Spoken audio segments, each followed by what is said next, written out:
Good afternoon. The time is 5:35 p.m. We are going to start with a workshop on short-term rentals. I'm going to hand it off to the manager. Oh, yeah. Okay, all right, good. All right. In March of last year, Town Council adopted the long-awaited short-term rental ordinance. And at that point, it was decided that we take from then till the end of the calendar year to allow folks to register, get inspected, permitted, and collect as many, in good faith as we could without, going policing and doing that sort of thing, which we really still don't intend to do. But in that form, it was decided that we review in January what data we've collected and what feedback we have, come up with for recommendations or to get council input based on our experience to see if there's anywhere where we or the council wants to look for amendments or improvements or changes to the ordinance. So, Tom, do you want to pop up here? You don't want? So far, from January to present day, it looks as though we have that. I see a familiar face. It looks as though we have existing in town 59 listings spread over 50 properties. At this point, there are 14 registered short-term rental properties, and there are 2 pending at the moment.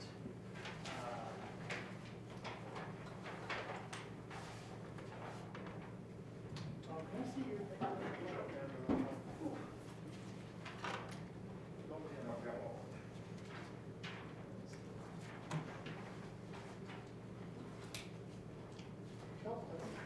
Okay. So there are 2 that are currently going through the process. And then, of course, of that total, there's several places that have multiple units in them, so that takes away from listing total and affects property total. And then there are a couple more listings on there that we do not qualify in this list because they're actually hotels, and those fall under different rules. So Tom and I have gone over, what we've been considering for things to recommend to the council for consideration in future amendments. And I have 1, 2, 3, 4, 5. Would you prefer I go through them individually for feedback, or you want me to bang through all 5 in a row and then All councilors and going through all 5. Okay. So there's a bit of confusion on how it is interpreted for registering a property that has multiple units in it. So we feel there should be further clarification in the ordinance regarding, one registration per property, or one registration per unit or per listing. So, for say, if one property has 3 individual units in it that are short-term rentals, it would be 3 individual registrations. So there's just some confusion around that we'd like to get some feedback on, and if you want to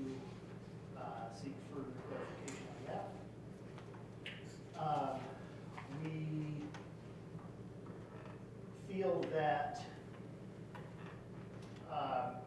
we could fairly easily identify the locations, given the, you know, if there continues to be, you know, lack of participation, we could locate the properties and send, you know, certified mail to the property owners, in whatever contact information we have for their, basically for the tax bills in our systems, and request that they register and comply with the inspections.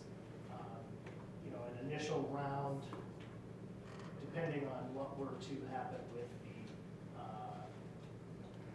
possible amendments, and then we would probably do that annually moving forward, once a year. And then in that messaging, we would, you know, give a pretty fair window of, you know, 3 months, 6 months, whatever the council feels is adequate for, you know, a good chunk of time to get inspected and registered and make sure that it meets all of those, you know, life safety and code requirements that are the, you know, heart and soul of the ordinance to begin with. The next is actually a tidbit that I just recently remembered from a panel I participated in last year. Came from the way that a small town with similar demographics, of course a much different budget, based on you know, low taxes and income, in upstate New York, that required via the ordinance that their permit or registration number from the town be visible in their listing on the sites. So, you know, that shows that they're, you know,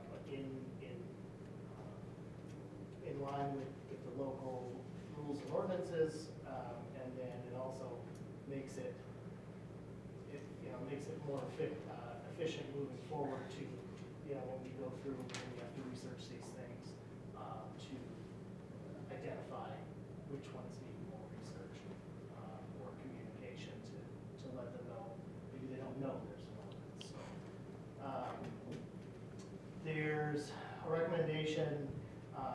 This one was actually one of the very first feedback, pieces of feedback or recommendations we got from Councilman Runyon as she was joining the board. It is possible to include a fine or penalty for, you know, if there is a situation where law enforcement, fire, EMS, that sort of thing is called to a property for issue, and that property is found to be operating as an unregistered short-term rental, that there could be a fine larger than the registration fee. And, you know, today I was speaking with the attorney about that. There would be, there would have to be some clarity on, you know, at what point, like when is that line crossed? You know, like what defines the ability? Like, you know, have they been communicated with? Have they, you know, we would have to do some more digging on that. And then the last one is, you know, likely to be a theme as we go through our very obsolete code book with a lot of ordinances, and that is the inclusion of civil penalty or violation, which is now common practice throughout many towns and municipalities. You know, that is a method for the towns to have the teeth in their code enforcement ordinances that that, you know, towns like ours who haven't been updated in many years do not have. You know, as we no, without that, without any sort of,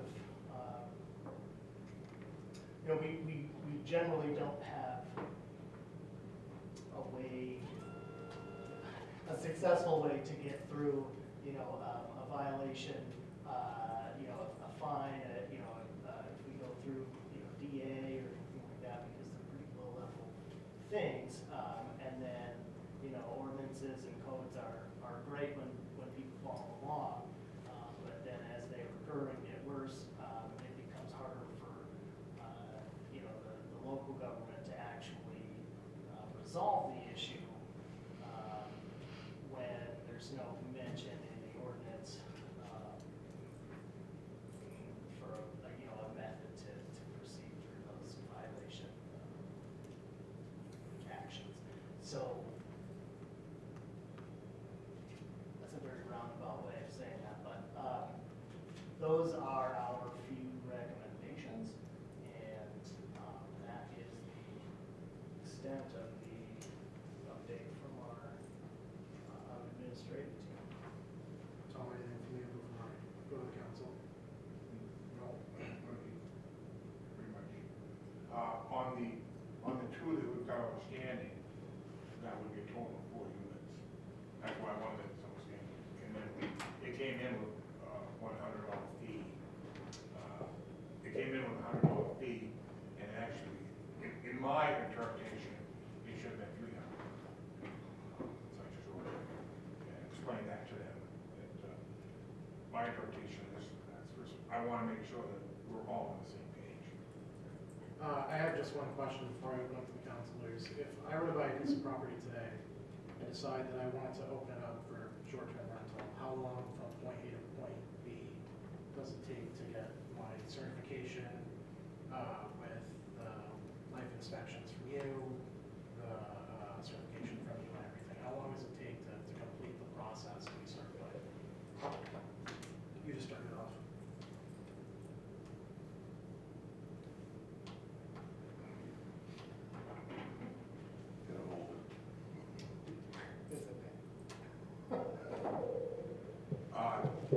That can be as fast as they want to be. I mean, it can be, I have done them in 2 weeks. Some of them is a month.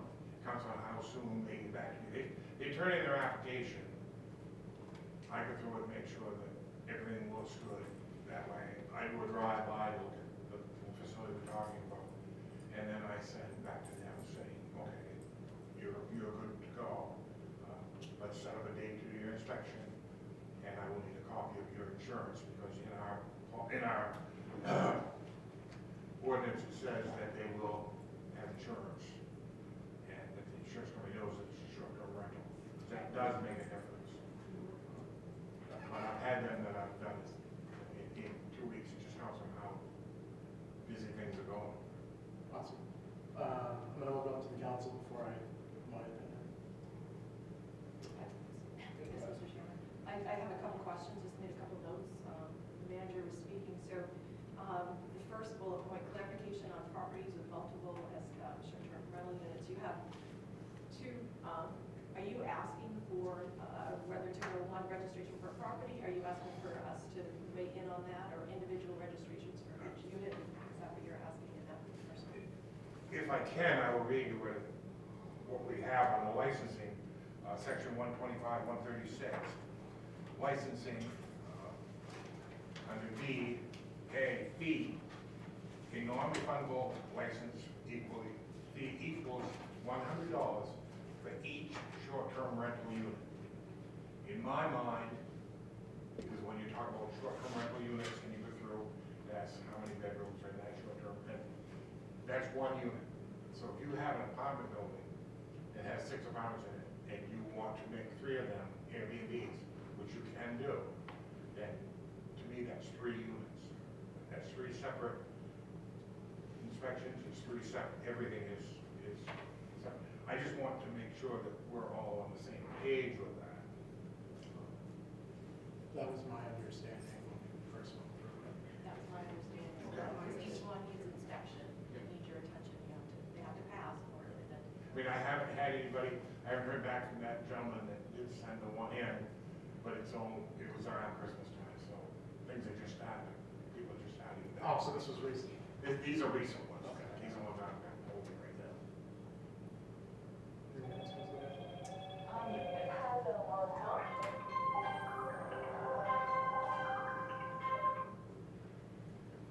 Sorry.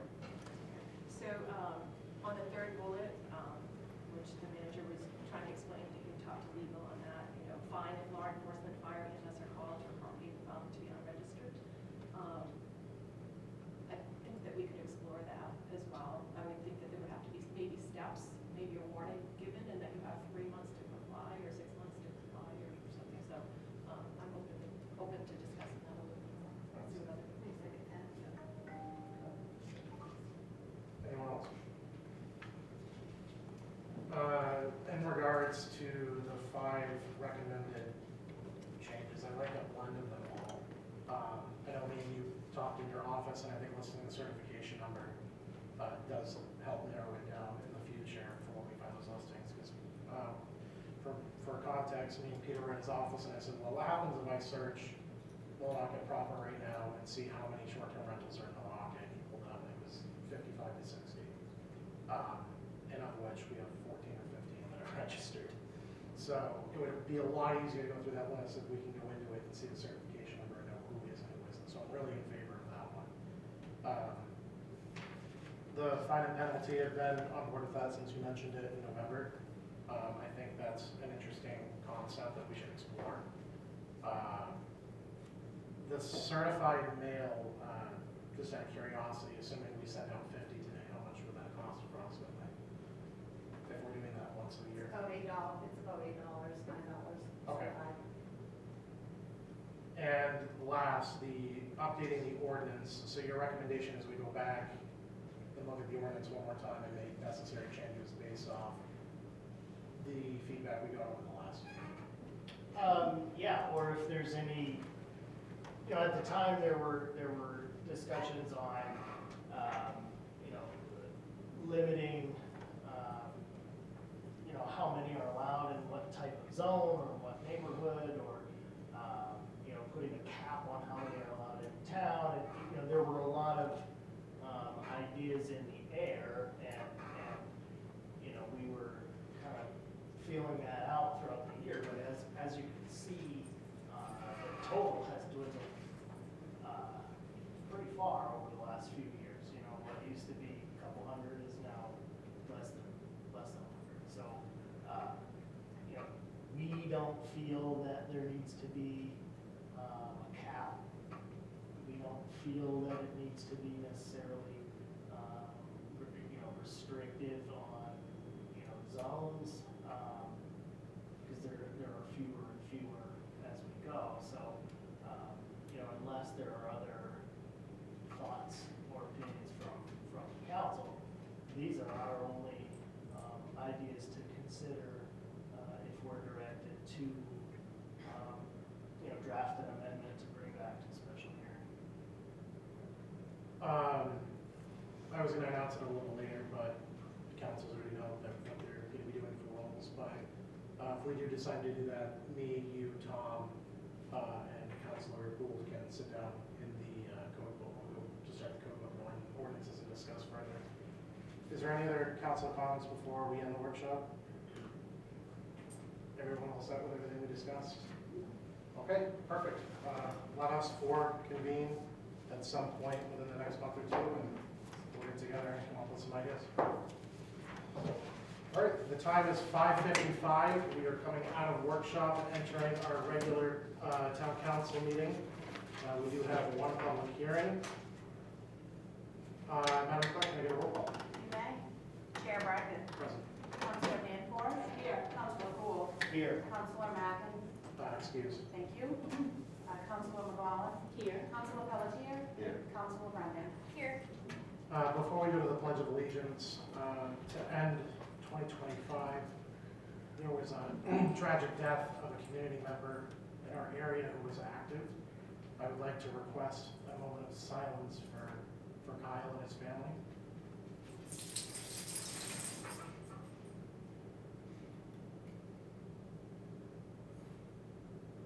Thank you. Would everyone stand, please, and remove your caps for the pledge of allegiance? I pledge allegiance to the flag of the United States of America and to the republic for which it stands, one nation, under God, indivisible, with liberty and justice for all. Adjustments to the agenda, Mr. Manager? Just the minutes get Updates, changed. there, yes, there's updates to 11:24:25 minutes, excuse me, and order number 3 back up. Awesome. You're welcome. I am seeking approval for the minutes for November 24th, 2025, to December 11th, 2025. So moved. Second. Motion made by Councilman LeBlanc, seconded by Councilman Danforth. All those in favor? All right. The time is 5:57 p.m. We are going to enter, oops, sorry, my bad. We're going to do our special presentation first. So Councilor Danforth, can I have you read Resolve Number 1, 2026? Mr. Chairman, my pleasure. A resolution honoring Diana Furukawa for professional leadership and community impact in the town of Millinocket. Whereas Diana Furukawa has dedicated significant personal time, energy, and leadership to strengthening the Millinocket community through her work and commitment to collaboration, stewardship, and public benefit. And whereas through sustained commitment to building and cultivating lasting relationships, Diana established and strengthened meaningful partnerships with regional and mission-aligned organizations, including throughout the Penobscot, the Katahdin Collaborative, Friends of Katahdin Woods and Waters, the Outdoor Sports Institute, and others, supporting collaborative programs and initiatives benefiting the people of Millinocket. And whereas Diana provided steady leadership in guiding a comprehensive strategic planning process that evaluated existing conditions, clarified long-term goals, and established a realistic and responsible roadmap for future success, ensuring that decision-making remained thoughtful, sustainable, and aligned with the core community values. And whereas her leadership and professionalism enhanced confidence among funders, partners, stakeholders, and residents, contributing to stronger long-term sustainability and regional collaboration for the benefit of the town. Now therefore, be it resolved that the town council and council assembled on January 8th, 2026, does hereby recognize and honor Diana Furukawa for her outstanding dedication, leadership, and service to the Millinocket community, and expresses its sincere appreciation for her lasting contributions to the Millinocket and the Katahdin region. Second. Motion made by Councilman Danforth, seconded by Councilman LeBlanc. Councilman comments? Go ahead, Mr. Councilman Danforth. Yeah, I can't pass this one up. So I met Diana when she first moved here. She was a young woman. She's still a young woman. Very accomplished. She's grown exponentially, as a leader, all to the benefit of our community, and they're just we're at the Katahdin region. You have served. I appreciate you. I'm a better person for knowing you, and I really value our friendship. Thank you so much, Diana. Councilman LeBlanc. I didn't really know Diana until I got on the council 3 years ago, but in my dealings with her in this capacity, she's been nothing but professional, knowledgeable. I always enjoyed her quarterly report. She's very thorough. I think you did a phenomenal job in your work at the library, and I have a lot of respect for you. So thank you, and I wish you well. Any other Council Volunteer? Sure. I first met Diana through my time on Friends with the Millinocket Memorial Library, and got really comfortable with her style and work. Certainly gained my support from the library, and to this day, I'm still working at it. Councilman Wu. I just want to say thank you for all the strides that you've taken and what the library has become, and I know that it is due to you, so I just really want to thank you. Councilman. I don't know Diana, but thank you for all of your service to the town. Do appreciate it. So, I'm a very data-driven person, and it's very evident based off your reports to the town that you provide, that since you came on with the library, that there has been continuous growth from day one. And to say that is impressive is a drastic understatement. based on the position that we started in, and what you came into, I would say that you've done more than succeeded, and you were drastically undervalued, in my opinion. Anyone who serves in the public eye, I think, is drastically undervalued, but thank you for everything you've done. We've had several great conversations, and you will, I've heard from several people, and I firmly believe that you will be missed. Thank you. Going down to public comment, I see we have one on Zoom. Hi, I'm Sandy Sullivan, 104 Sunset Drive. When I was growing up, which admittedly is a while ago, the library was thought of as a place to borrow books, period. The library in Millinocket does so much more for this town. That involves children, it involves older people, it involves organizations, and I believe this is all due to Diana. And I do believe, first of all, she will be missed, but second of all, she's going to be very hard to replace. Thank you very much, Diana. Any other public comments? Seeing none, before we go to a vote, Diana, was there anything you'd like to say? Or? Just thank you all so much. It's been like an amazing journey the past 7.5 years being in this place and getting so enmeshed in such a vibrant community. And I've spent that time any other way. I'm really grateful. So, and I'm really grateful for how the relationship with the town has grown as well. And I hope that just continues on up and up with the team in place, Nicole and Anna, who's starting in a couple weeks. I think they're in really good hands at the library. So They got some big shoes to fill. Perfect. I'll go back to the council. All those in favor of resolve number 1, 2026? It's unanimous. Councilor Edwards, would you like to present it? Absolutely.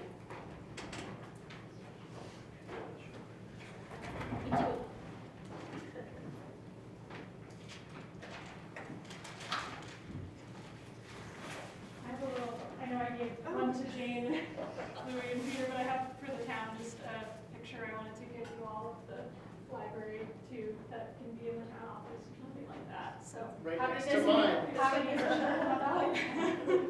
I made it. Okay. Well, why don't you do that? We'll share. Yeah. Let's trade. Actually, just there we go. Yeah.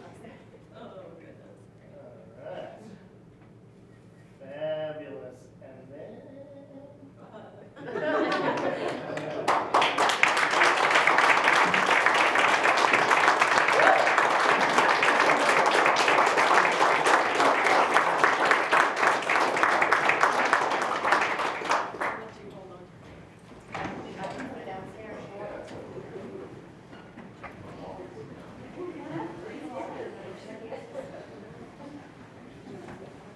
We'll take just a minute before we continue.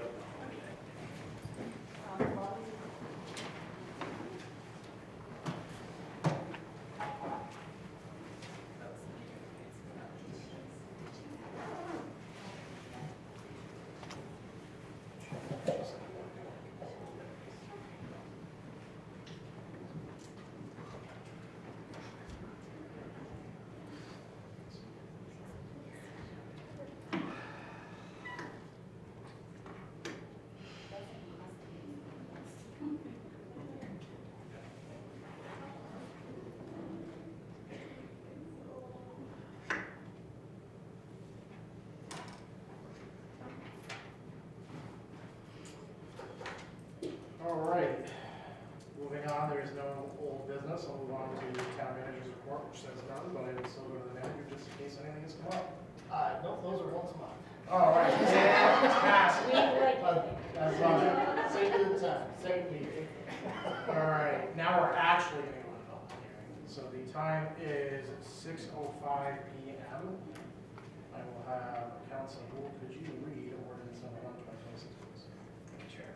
Ordinance 1, 2026, providing for an adoption of Chapter 51, disorderly property of the Code of the Town of Millinocket. Be it ordained by the Town Council of the Town of Millinocket that the attached disorderly property ordinance is hereby adopted as Chapter 51 of the Millinocket Code. It is further ordained that the Town Clerk make appropriate changes to incorporate this chapter into the Millinocket Code and distribute new pages to all persons known to have a copy of the code. It is further ordered that this ordinance take effect 30 days after enactment. Second. Motion made by Councilor Gould, seconded by Councilor Danforth. So I do have a letter from our attorney that I'm going to read in just a minute. But before we begin, Brian, I'm sorry, I owe you an apology. I'm catching up from vacation and saw your email this morning about information regarding this ordinance. And this ordinance was done in collaboration between the manager, the CEO, and the East Millinocket Police Department. It was very thoroughly looked at by our attorney, and I am very happy with the decisions that they made on this ordinance. So I'm going to open immediately up to the town manager, the CEO, and Mr. Officer Fitzgerald before we go on to council comments. Okay. Do you want to give me background or? Well, so there's been a desire and I'll even say a demand from elected officials and many community members over, that predates me many years, that the town of Millinocket does not have a way to really have teeth in the ordinances. If people are all playing along and following the rules, and we, approach, and the issue and either code enforcement or PD or fire safety, and everybody plays along, that's great. If in many ways, if they tell us to go pound sand, there's not a lot we can do. And when I explain that to people time and time again, in my experience, the response is, there has to be a way. So, after a few years now, we've been able to really dig in. As we know, the code enforcement office of town of Millinocket has been, practically non-existent for decades. And in the last 3 years, we've really started to grow it, take it seriously, and improve it to bring it up to snuff with how towns and cities all across the country operate. And we've got a huge load of work to do to really. We're not going to be done for a very long time. So, this is a first step in a way to modernize our code book through this one. An example is, any of the types of violations listed in this disorderly property draft. Right now, if code enforcement or PD show up, if we get, 1 complaint or 10 complaints from, people in the neighborhood about an instance, the PD, code enforcement, can tell them that there is an ordinance and they're in violation of it and ask them to stop. And it pretty much ends there. There's really not a lot of legal action that we have the ability to take at that point. So, there have been several in the past year that have been frequent flyers, we'll say, that we've had, dozens of phone calls about single properties, week after week after week for reoccurring things, and we were scratching our brains what we do. We did some research and we found that so many towns in the state of Maine and beyond have versions of this type of ordinance. Whether it be disorderly property, nuisance property, you know, there are many names for it. And, you know, we started reading through all of their versions, and we you know, found a way to adapt to our local needs, and institute the same methods that are, you know, commonly used to approach these things. So I know there's some scuttle out and around on local social media about, you know, government overreach and whatnot, but you'll hear, you know, I didn't grab that opinion from the attorney about, you know, why that is not the case, that it'll read and all it. And it's, you know, it's not a policing thing. It's not driving around to see if we can hear, you know, who's playing the music too loud. But if we have, you know, multiple complaints over a certain amount of time, there is civil action that we would be able to take if this is passed after the second special. So I couldn't have said it better myself. I plan to talk to that point that I have received today, last week, 6 calls and emails and text messages with regards to this particular ordinance. And some people, again, because social media is such a wonderful thing, are extremely misinformed on what's actually going on. And the government overreach is been a big topic of discussion, right? When in reality, when you need it and it's not there, we complain about it, but when we have it, it's underutilized, right? But it's there if you need it. So the point behind this is to give, as the manager said completely bluntly, it gives teeth to be able to fight those cases that we have to, especially those repeat offenders. You know, one officer, one thing, right? It's not the end of the world. But those ones that continue to be a problem, this is really where that policy falls under. Officer Fitzgerald, you obviously had a huge extent in writing this. Is there anything you wanted to add in regards to the police department? There is. You guys able to hear me all right? Yes, sir. We need video. Yeah, is there any chance you have video? One second.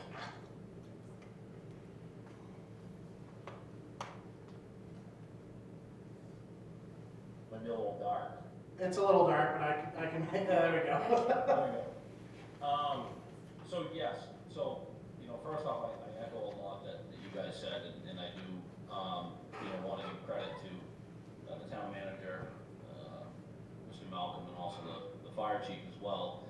So this did come about, you know, kind of exactly how we explained, because he would call me on instances and say, we've got this complaint on this certain property, what are you guys doing about it? So obviously, we follow the disorderly conduct law in the state of Maine. So everyone, you know, seems to just think because of that law, you know, we can just, they have their music up, we can arrest them, we can bring them to jail, and we're over and done with it. However, you know, with the disorderly conduct warning, you know, there's different sections within the statute, but the most common one we use is we get called to the residence for disorderly behavior, music, fighting, things of that nature. Typically, where we are not the ones witnessing this or called there, we have to give a warning. And, you know, so we tell you, turn the music down for the night, we come back, you can be arrested and we're charged. So they turn the music down, everything's good, we have no problems at night. We go back 3 days later with the same behavior. That disorderly conduct warning is now essentially null and void. If we were to charge them on something, you know, their warning that we gave them 3 days ago, I can assure you that as soon as it went to the district attorney's office, that charge is going to be dismissed. So we feel a lot of the same frustrations because in the moment that night, you know, most of the time, not all the time, most of the time, the problem is fixed. But where this ordinance helps us is now we've gone to this particular property 3 times this week. The disorderly conduct warning, like I said, is kind of expired, but now it gives us options. We can warn them, you know, we can follow the steps does give us some action outside of the court system, because as you guys all know, number one, the court system is overloaded, and number two, we're not, I don't want to completely discredit the court, but we're not getting a lot of help with the court system right now as far as, you know, us doing our jobs. You know, just for instance, I can tell you of a particular property that in 12 months, we went there over 20 times for noise complaints. I think it was the 21st time where they didn't adhere to the warning of turning their music down for the night where they were actually charged. But neighbors were then looking at us going, why are you not doing anything? Well, it's not that we weren't doing anything, we just, within the bounds of the disorderly conduct law, there was nothing we could do. Now, if we had this ordinance in place, it gives us more options. As you know, I told to the manager, and exactly what you said, we're not looking to go around and, oh, this house has their music too loud, we're gonna give them a warning for disorderly property, and we come back again. That's not what this is for. We're looking for this to be a tool in the toolbox, so if we have a certain property that we continuously deal with for the type of behavior that's listed in this ordinance, it gives us options, and it gives the town options of something that we can use. Obviously, there's always our discretion between the police department, the town manager, the code enforcement department. So I think that's the big thing here, and you know, you're exactly right when people say, you know, this is just, the town's looking for more reasons to make money is one thing I heard. You know, and then the government overreach, we heard that one as well. And I just wanted to be clear to people, that's all we're looking for. We're looking for tools to improve quality of life for people within the community. And our hope as a police department, obviously serving the entire region, is if Millinocket adopts this, we find some success in it.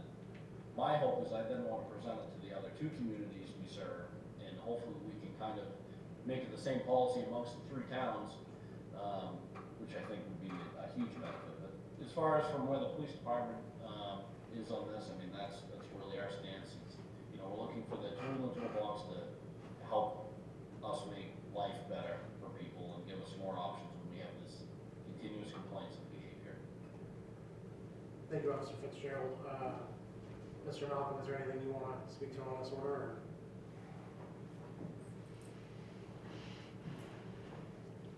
Tom Malcolm, code enforcement officer.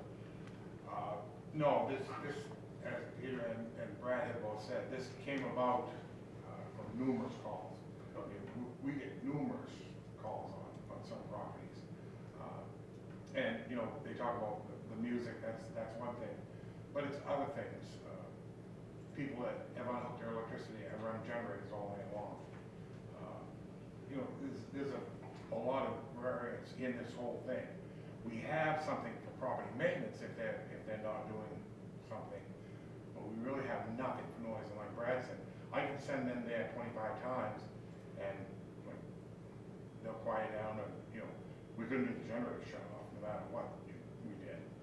So this is just a way to try to make it easier for neighbors, because the neighbors are the ones that are complaining to us.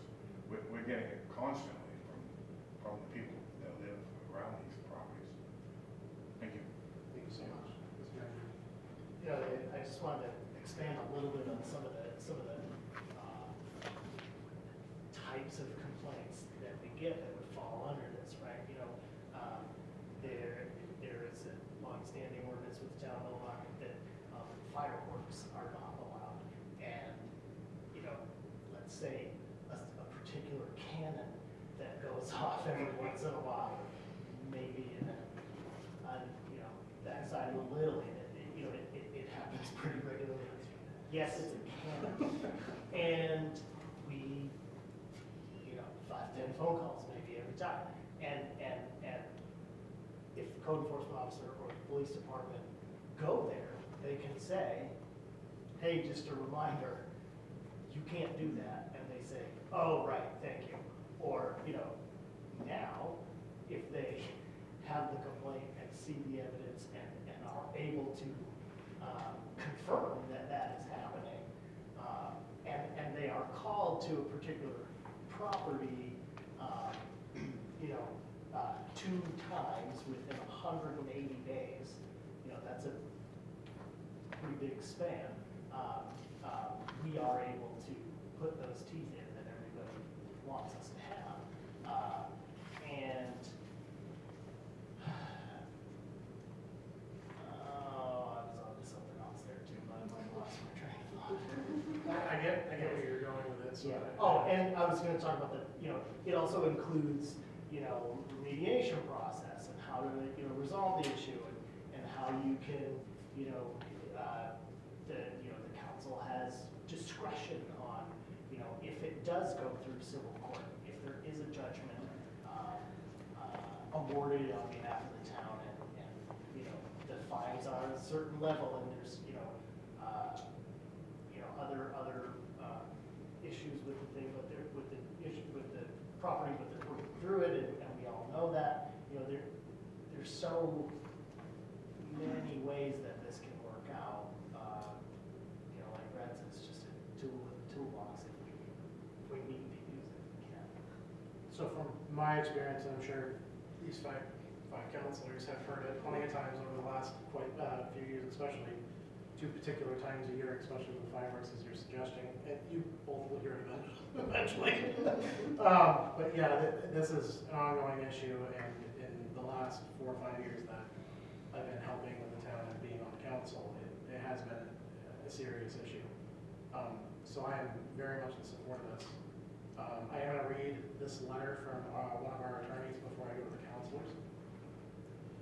Peter, we have discussed the reasoning for enacting a disorderly property ordinance in Millinocket. This ordinance would be adopted and enacted pursuant to and consistent with municipal home rule powers as provided for Article 8,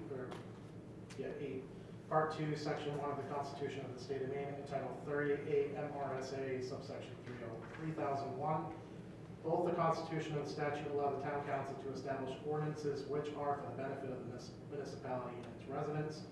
The town council has the right to establish ordinances under its home rule authority, and there is a reputable presumption that any ordinance made under its home rule authority is valid so long as it does not frustrate any state law. In Millinocket proposed disorderly property ordinance, the town council states under legislative findings section that the town has a substantial and compelling interest in protecting the health, safety, property, and welfare of its citizens in the neighborhoods affected by chronic, unlawful, and nuisance activity. Many Maine communities around the state have adopted this disorderly property ordinance as a way to regulate events or conditions which would unreasonably distribute the community, the neighborhood, or ordinary individuals or normal sensitivities at or beyond the property line.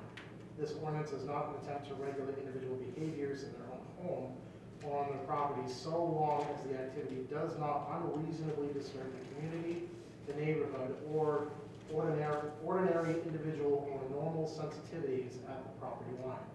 Please let me know if you need any further assistance. Sincerely, Cindy. I met with Peter earlier this week where we discussed social media and some comments that I had received, the 6 that I mentioned earlier, phone calls about government overreach, and I asked him to just do a little bit of research via part of that letter today, just so we can read that, just another added benefit to why this is going to, why it's going to work, but on top of that, why it's important that we have it. So again, I know I'm beating a dead horse here. This isn't about government overreach. This is about having an extra tool so we can support the citizens that complain on a regular basis. Any other council comments? Council Gould. Not having a social media account, I've been not aware of the comments that have been made, but I was approached by one of our constituents, residents here in Millinocket, of us wanting to turn Millinocket into an HOA. To which I said, I just want to strengthen a community. I want to look out for the safety and welfare of everyone around. It's a much different town than what I grew up in, and I know that we're not going to go back to the 70s and the 80s. But what I miss about that time is the sense of community that we had, and the sense of safety that I had for children, that were just able to walk and wander freely, which just simply doesn't exist anymore. So if this is a step in that direction in letting us enforce this, this would be great in my opinion. Any other council comments? I do think that it's important to note that the ordinance leaves room for officer discretion. So it is a case-by-case basis on how this works and for situational awareness. And it's written well so that we can base it on, it's not an overarching, just one single, this is how it's going to work. Any other council comments, Council Pelletier? Yeah, taking off on Councilmember Hume's comment.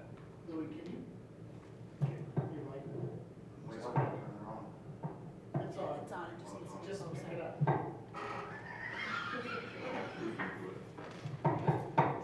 Yeah, there you go. Okay. Can you hear me now? Yeah, taking off on those comments, when I read this, I really pleased with it, especially give ample time for corrective action by the person being talked to, you know. You can get multiple chances, and then the final bit, so it's not as if you're being blindsided. Totally agree with it. Any other council comments? Seeing none, we move around to the public.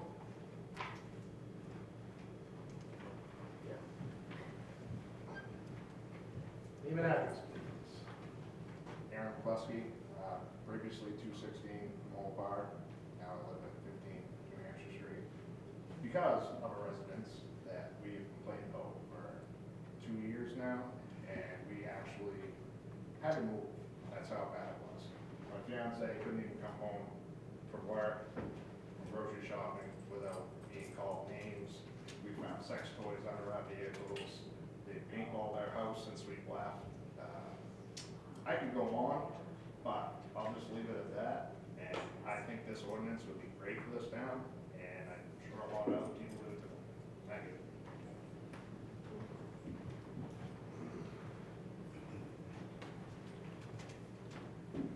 Scuttle Shed, Tucker Pond Road. You guys have put a lot of effort into this ordinance, and I just wanted to throw it out there that maybe you could add vacant homes to this ordinance. And Actually, yeah, I'd love to talk about that. So Yeah. the manager has done a phenomenal job.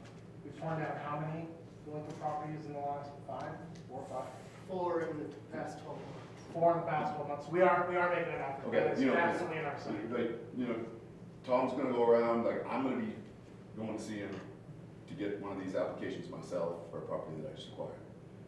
And, you know, he's already doing all this work. You got buildings like that one right over there out the window, incorporated into this same thing. These people that have these vacant buildings that nobody wants to look at that, just like they don't want to listen to somebody who's disorderly. Good You to know, hear. just an idea, then start tearing these places down. We are actively working, I promise. We got actually one of the pipeline we're gonna be talking about soon, so. So if I could just jump on that for a second there. So that doesn't, I think it's a great idea and a great topic, but there are other federal laws that we have been actively pursuing for those properties. They generally take 2.5 to 3 years to work through. So, you know, that was one of the things that I started doing, you know, day one. I just had my 4th anniversary with the town, and a little over a year ago, we started to see that final success. So we got Jim's dry cleaning down. We got you know, Midway, the house on Midway Road. So that it is a lengthy process, but we have, I think, 3 others in the pipeline right now, so, I promise we're working. No, just look, if you add it to, as part of the verbiage, Yeah. it'll give you some expedited, you know. Well, and, you know, between now and the second special hearing, when we can actually provide, you know, potential amendments to this document, you know, I'm happy to, reach back out to the attorney and see if there's a way that can be included in this. There's no reason not to check it out. Great comment, thank you. I'm Nancy Curio, 484 Poplar Street. I also wanted to say pretty much the same thing he said about the vacant properties. And I've actually had, as a real estate agent, I've had calls from property owners that live out of state, want you to go look at their properties, and you go in there, and they're totally demolished, and someone's been living in there and has destroyed it. or there's animals that have been in there, places where there's tons of cats, the raccoons.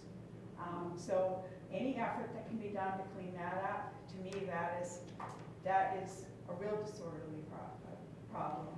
And especially if you have vagrant people that are just going in and you don't know what they're doing in there, that also is a concern. So otherwise, everything else on here. The only other concern that I saw that I had was when you do have rental properties and the owner of those rental properties is not here, and it's a disorderly property, I didn't see that real clear in here of exactly how that's going to be handled, because I think there is some of that going on too. Tom or Brad, do you want to answer that question? Thank you. Thank you. I guess it's gonna be Tom. Come out the phone for me. Basically, the problem with these vacant homes, they're owned by somebody out of state. Right. We don't have anything on, it's some corporation, and you can dig and dig and dig to try to find an owner that you can actually contact. I've got one right now that I've been working on for 6 months, and I still haven't come to anybody that owns this property. It's a shell company after shell company after shell company. Why?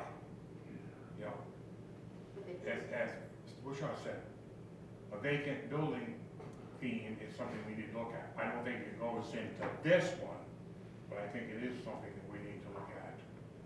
City of Bangor just did that. If you're following Bangor, they did it with commercial and residential, but especially with commercial. That either you do something with it, or something's gonna happen, because the city is not gonna put up with it anymore. And I think that's where we're getting to. That's what I hear constantly from our residents, and I know you do as well. Thank you. Officer Fitzgerald, did you have anything to add? Obviously not so much about the vacant properties, but as far as the disorderly property, when I think that, when the question was asked, like if it was a rental property or something like that, our course of action would be to work with the town, and whoever is the registered property owner or taxpayer of that property could be the one responsible. Obviously, when we start dealing with tenants and things like that, it's gonna, murky the waters a little bit, but as one of the counselors mentioned, that's where we're gonna have to use some discretion with these, because if the building owner is, let's say someone that lives out of state and they, rent to a bunch of tenants, it's pretty hard for them to maybe control all their actions, but I think it's gonna be important for these property owners that just rent and they don't really live around here, that they do have an understanding of this ordinance, because, ultimately, at the end of the day, they could have some sort of responsibility in this as well. But, we would work with the town and code enforcement to make sure that we're contacting the correct people to try and remediate the issue. It's not just gonna be, and I think it is very, very important that people understand. This is gonna be discretion based, and there is this window of opportunity as far as people have to make this corrective action. So it's not just a one and done thing. We want to work with people on this, but we all strive for the same thing. I think everyone is looking for is some more options to make the community better. Awesome, thank you so much. We're back to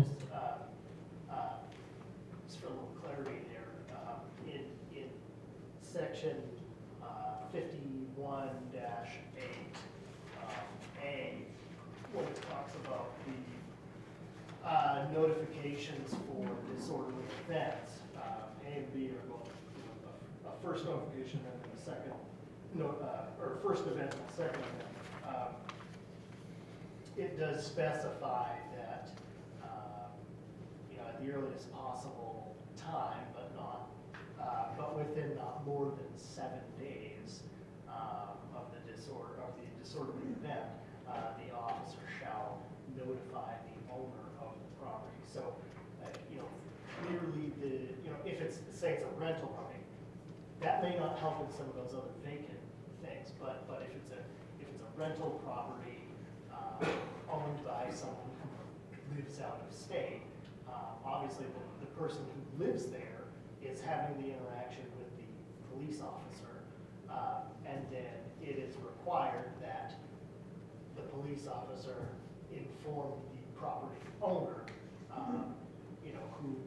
whose information we would have in our, operating software, our tax rolls.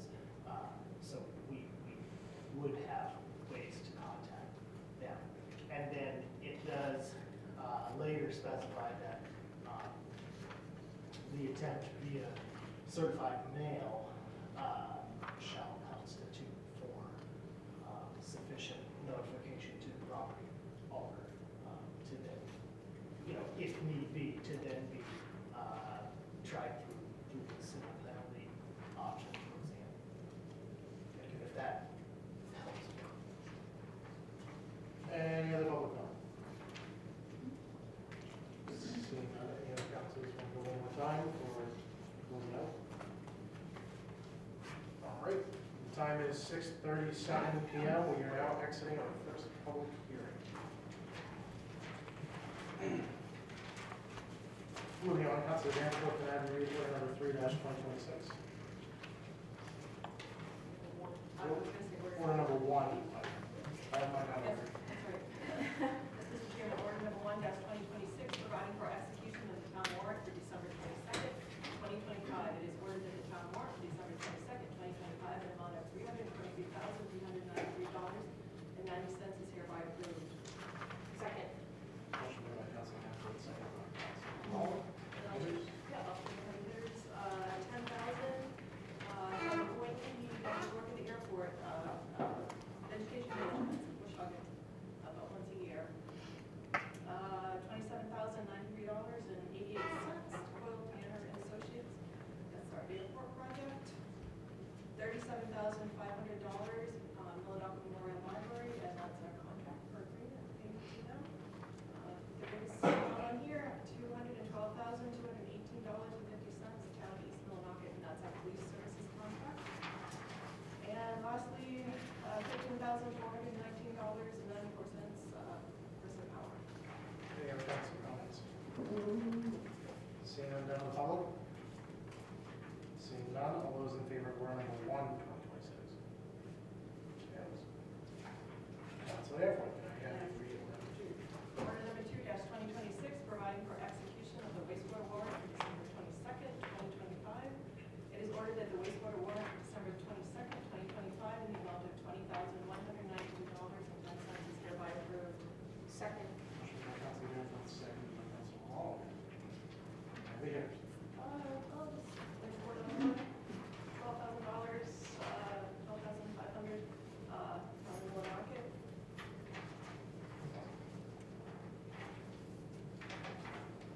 All right. Any other council comment? Seeing none, down the public. Seeing none, all those in favor of order number 2-2026? It's unanimous. Councilor Danforth, can I have you read order number 3-2026? Order number 3-2026, providing for execution of the town warrant for January 8th, 2026. It is ordered that the town warrant for January 8th, 2026, in the amount of $121,425.99 is hereby approved. Second. Motion made by Councilor Danforth, second by Councilor Hall.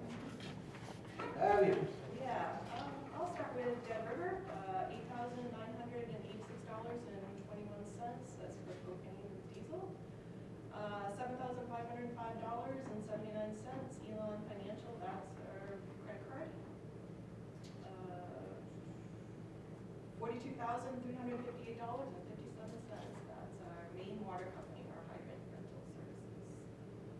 $8,706.97, municipal waste solution, tipping fees. I'll go down to $33,552, and that was a correction made, that is more than timber cleaners, not planting lines. Thank you for, Yeah, our treasurer provided that explanation. Yeah. any other council comments? Seeing none, down the public. Seeing none, all those in favor of order number 3-2026? It's unanimous. One more time, Councilor Danforth, can I read order number 4? Order number 4-2026, providing for ordered that the wastewater warrant for January 8th, 2026 in the amount of $3,181.71 is hereby approved. Second. Motion by Council January, second by Council Mullen. Have you? All right. Any other council comments? All right, seeing none, public. Seeing none, all those in favor of order number 4-2026? Unanimous. Councilor Wallin, can I have you read order number 5? Oh, thanks, I was hoping I. My bad. Oh, no, that's the next one, no, that's right. Providing for approval of an application for a malt, vinous, and spirituous liquor license for Hang Wong Chinese Restaurant. It is ordered that the Millinocket Town Council approves the attached application for a malt, vinous, and spirituous liquor license for Hang Wong Yang, was I supposed to say that? Yeah, you got it. Hang Hong Yang Corporation, 973 Central Street, Millinocket, Maine, doing business as Hang Wong Chinese Restaurant, business address 973 Central Street, Millinocket. Second. Motion by Council Mullen, second by Council Pelletier.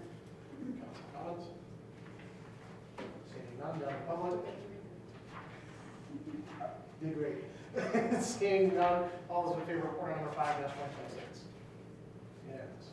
Council Ryan, can I have you read order number 6? Thank you very much. Order number 6-2026, providing approval for an application for an entertainment license for Hang Wong Chinese Restaurant.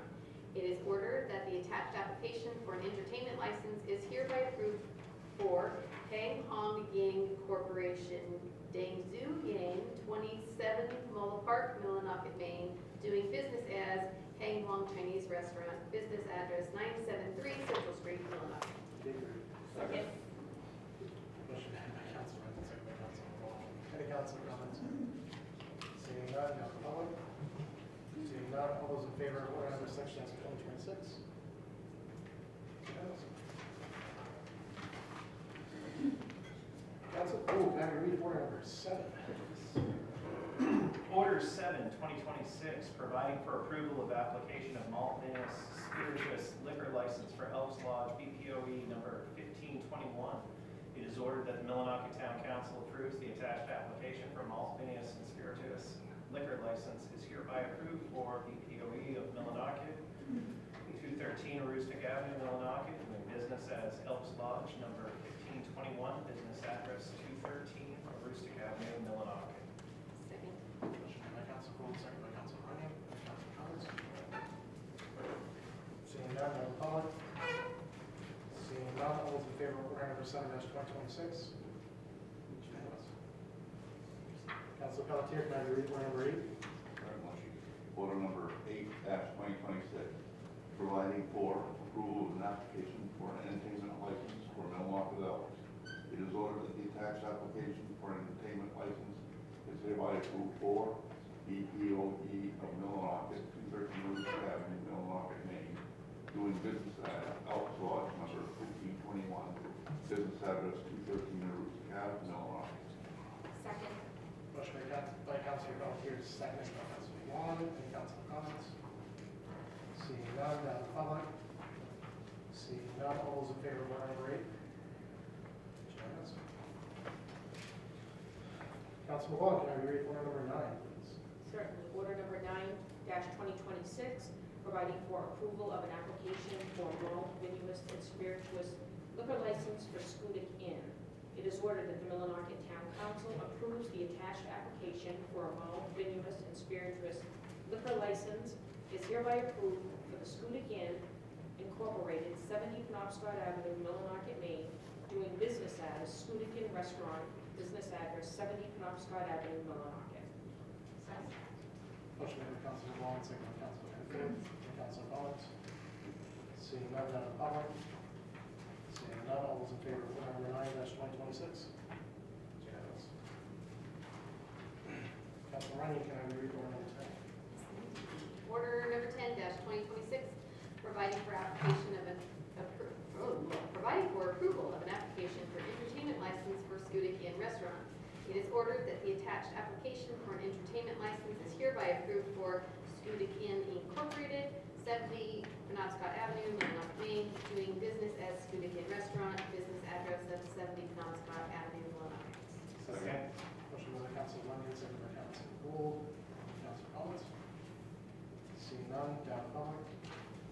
Seeing none, I'll go back to the council.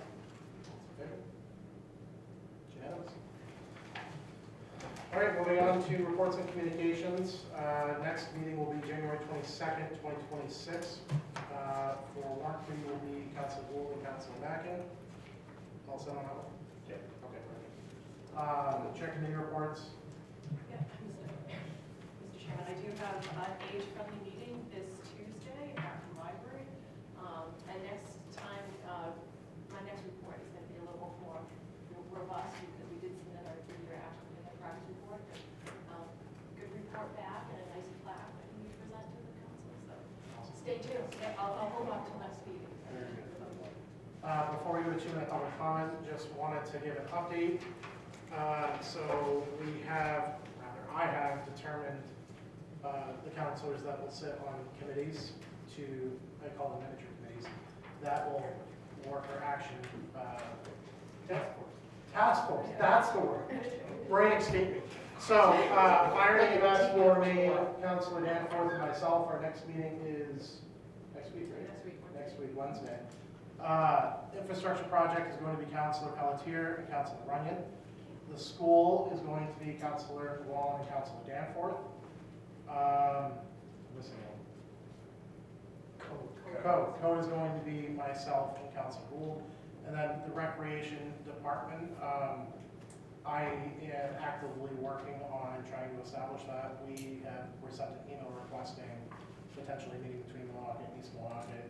I plan on reaching out to the chairperson of the select board of East Millinocket to discuss further options. So hopefully, we will have a regionalized board soon if we can all come to an agreement, which would be really nice. So more to come on that one. 2-minute public comment. Seeing none. Oh, Mr. Manager, look at that.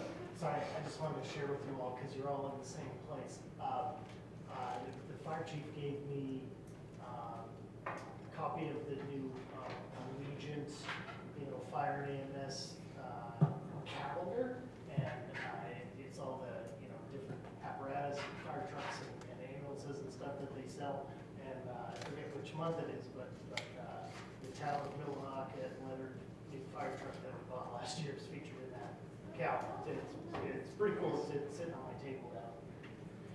Yeah, in my office. So Thank you for bringing that up. I think it's pretty cool. Came back to me, I spoke to a citizen and I said that I would mention it during the 2-minute public comment tonight.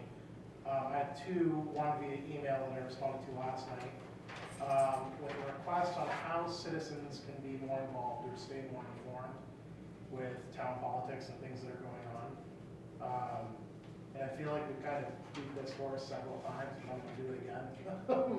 So on top of moving the meetings to later in the day to have more participation from the public, example, working class, our meetings used to be around 4:30 before we moved them to 5:30 4 years ago, 4 or 5 years ago. On top of that, we have Magic City Monthly, where you can read reports from the CID, the manager. All of these meetings are recorded. They're posted on YouTube. Mr. Brown has done a fantastic job of capturing some big ticket items that he's put in the paper. And then, of course, all of our cell phone numbers and emails are listed on the website, so you're welcome to call any of us. I have an open door policy. If I don't answer you right away or I'm not a cell phone reception, I tend to call you back within 48 hours. That's what we're here for. We're here to keep you guys informed. So please, if you want information, instead of immediately jumping to social media to find out what the latest gossip is, because 9 times out of 10 it's wrong, call your local councilors that you elected. Chair, if I may. Yes. The town does have a communications sign-up listening via texting and also email, so encourage anybody who wants to be involved, whether it's good morning from the town of Millinocket message to when your taxes are due, when your dog registrations are coming up, all those items will be available via that messaging service. And they can sign up on that at millinocket.org. Do the departments drop down and click on community initiatives, and boom, you can sign right up. Or you can give me a buzz. I was going to say that I'll get you signed up myself. the manager has had a very fantastic open door policy as well, but again, you know, we're elected by you guys, and if there's information that's needed, I would hope that you would want to call on one of us for information. So please, I would ask that you start utilizing those lines of communication a little bit more. When I started 5 years ago as a counselor for the first time, the only thing we were doing was Zoom, and it wasn't even recorded. So just want to say I think we've done a fantastic job of manager opening up lines of communication. So please utilize them. They're all underutilized, especially picking up the phone and calling one of us. So please, with that, I will seek a motion to adjourn. So moved. Second. Motion made by Councilor LeBlanc, second by Councilor Danforth. All those in favor? It's unanimous. Have a wonderful night, everyone. Time is 6:51.